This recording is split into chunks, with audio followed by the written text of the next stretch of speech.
Taxes are up, spending's been boosted, and businesses are bearing the brunt.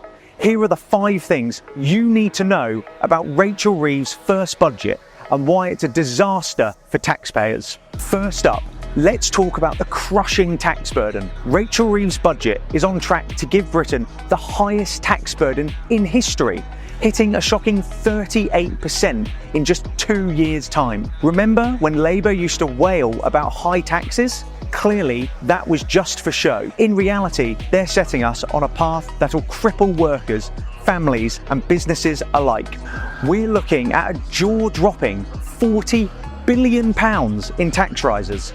That's higher capital gains tax, employers' national insurance and inheritance tax. On top of that, they've piled on duty hikes for tobacco and alcohol. All these taxes supposedly fill a £22 billion black hole in the public finances. A black hole that even the Office for Budget Responsibility hasn't verified. Funny how the government's black holes only ever seem to appear when they want more of your money. Now, let's turn to spending.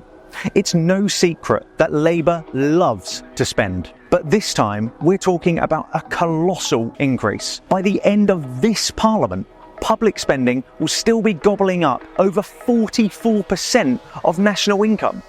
That's a full 5 percentage points higher than the pre-COVID levels in 2019, when it was 39%. And what's all this money for?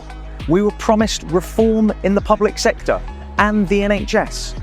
But it looks like reform means throwing more taxpayers' cash into inefficient, bloated systems, handing out billions in public sector pay rises with no strings attached on productivity performance or pension reform. Instead of making the public sector more efficient, they've decided to pump more money into one of the least productive areas of the economy.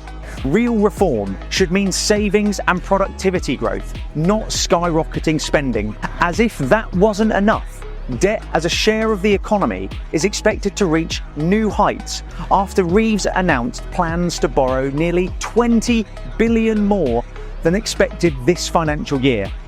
Altogether, borrowing will increase by £142 billion over the course of this Parliament. Reeves' debt binge will mean that future generations pay for today's overspending. This budget is loading up Britain's national credit card to max out levels, leaving little room for anything else. A genuinely responsible approach would mean bringing down debt, not digging us further into it. But hey, it's just our future, right? And who's picking up the tab for all this reckless spending? The private sector, of course. Under this budget, Britain will become a harder place to run a company. Between the increase in employers' national insurance, the inflation-busting hike in the minimum wage, and Labour's employment rights bill, businesses will be left shouldering an unfair load, which only pushes them to cut jobs, slash wages, and pull back on investment. Labour claims they're helping working people. But how can they be helping if they're tearing down the very businesses that provide the jobs and tax revenues that individuals and the Treasury needs? This is bad news for small businesses, the lifeblood of our economy.